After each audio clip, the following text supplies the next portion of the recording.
आदमी के अंदर जितनी उसकी क्षमताएं होती हैं, जितनी उसकी सोच होती है, जितना उसके अंदर बुद्धि विवेक होता है, उतना ही व्यक्ति कार्य कर पाता है।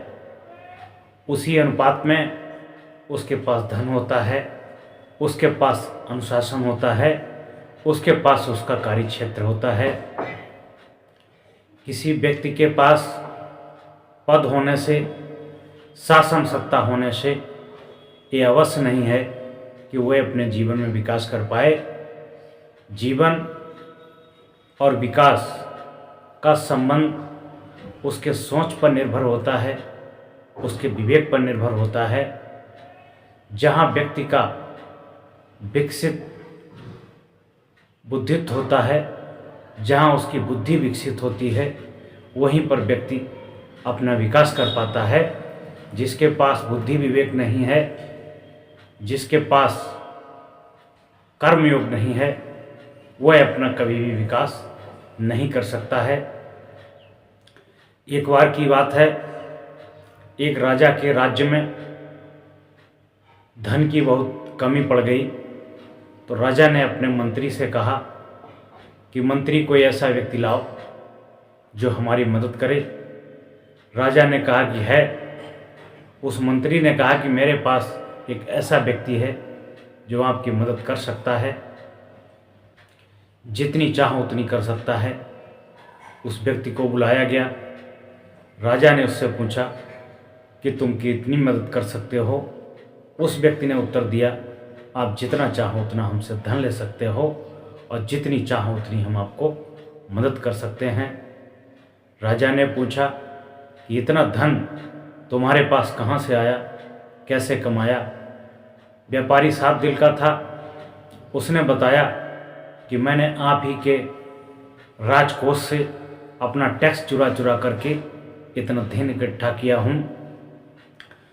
राजा ने आदेश दिया कि इसका सारा धन छीन लिया जाए और इसे बंदी बना लिया जाए। कभी कभी सत्य बोलना भी मनुष्य के लिए घातक होता है और कभी कभी किसी की मदद करना भी मनुष्य के लिए दुखदायी होता है। इसलिए जो भी कदम उठाएं बहुत सोच समझ कर उठाएं, क्योंकि ये दुनिया सिर्फ अपने स्वार्थ की भूखी है। जहाँ पर उसका स्वार्थ सिद्ध होता है वहीं पर वाह वाह करती है, और जहाँ उसका स्वार्थ सिद्ध नहीं होता है वहाँ दुनिया आपको इग्नोर करती है। उस व्यापारी का सारा धन छीन लिया जाता है, उसे बंधक बनाया जाता है। राजा को बहुत गुस्सा आता है। राजा कहता है कि इसे घोड़े की लीद साफ करने में लगा दिया जाए। राजा का आदेश मानते हुए मंत्री ने उसे घोड़े की घुड़सवारी में जहाँ घोड़े एकत्रित होते थे उसे घोड़ों की लीद साफ करने के लिए लगा दिया। उसने अपने बुद्धि और विवेक से जो घुड़सवार घोड़ा लाते थे, घोड़ाओं में घपलाबाजी करते थे, इधर के उधर करते थे, वह उसका लेखा जोखा रखने लगा और राजा की पावर से उनको भयभीत करने लगा कि आपकी ये चालबाजी मैं राजा को बता दूंगा। इस तरीके से वहाँ भी वो पैसा पैदा करने लगा और उसने पुनः अपना खजाना भर लिया। धीरे धीरे राजा के राज्य में पुनः अकाल पड़ता है। फिर राजा कहता है मंत्रीवर, अब किसी दूसरे व्यक्ति को लाओ जो मेरी मदद कर सके। राजा कहता है कि राजन, अब कोई ऐसा व्यक्ति नहीं है जो आपकी मदद कर सके। फिर वो उसी व्यापारी के पास जाता है जो घोड़ों की लीद साफ करता है। कहता है कि तुम्हारी नज़र में कोई ऐसा व्यापारी है जो राजा साहब की मदद कर सके। वह व्यापारी हंसता और मुस्कुराता है। कहता, राजा से कह दो जाके कि मैं राजा की उतनी मदद कर सकता हूँ जितनी वो चाहते हैं। राजा को मंत्री संदेश सुनाता है कि वो जो घोड़े के लिए साफ करता है वह आपकी उतनी मदद कर सकता है जितनी आप चाहते हो।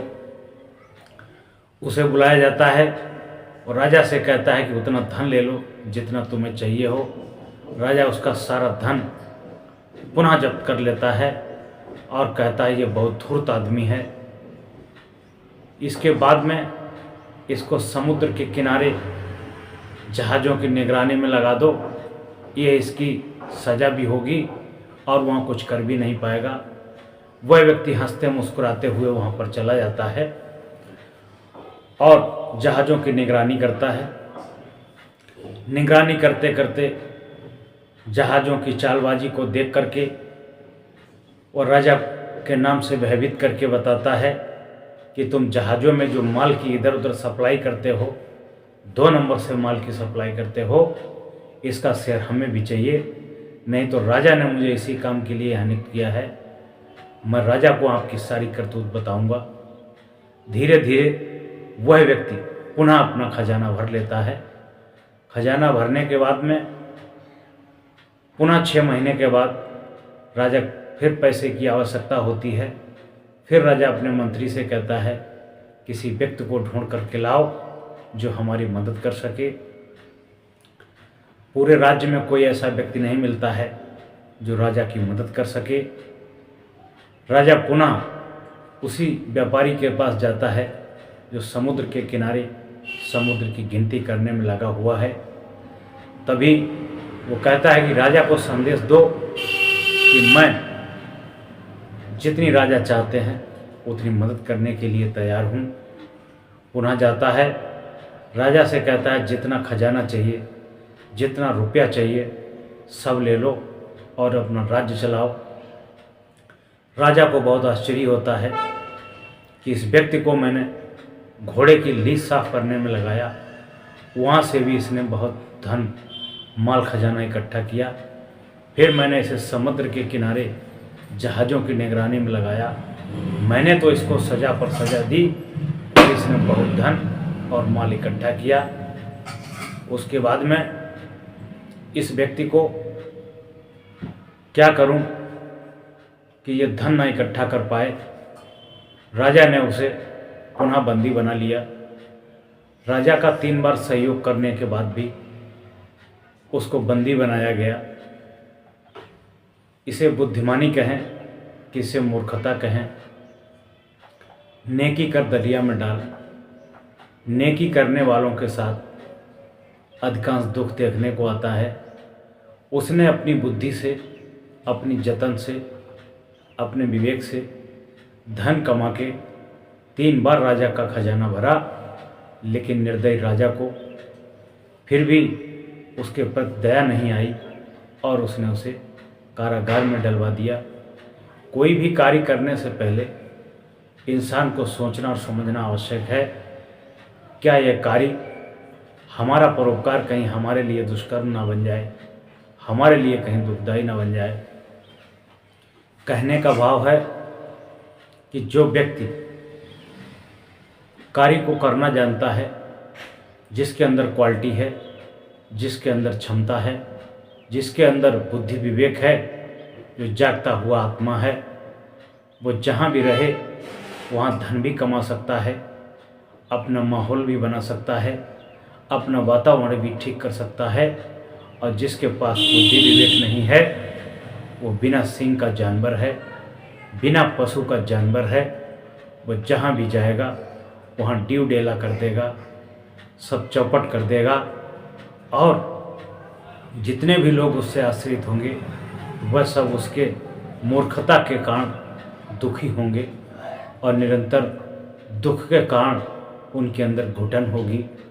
इसलिए बुद्धि विवेक के नेत्र खोलो, अपने को पहचानो, बुद्धि विवेक से अपना विकास करो, अपने साथियों का विकास करो, अपने देश का विकास करो, अपने राष्ट्र का विकास करो, अपने ग्राम का विकास करो, अपने कुल कुटुंबियों का विकास करो। यही जीवन है, यही आनंद है।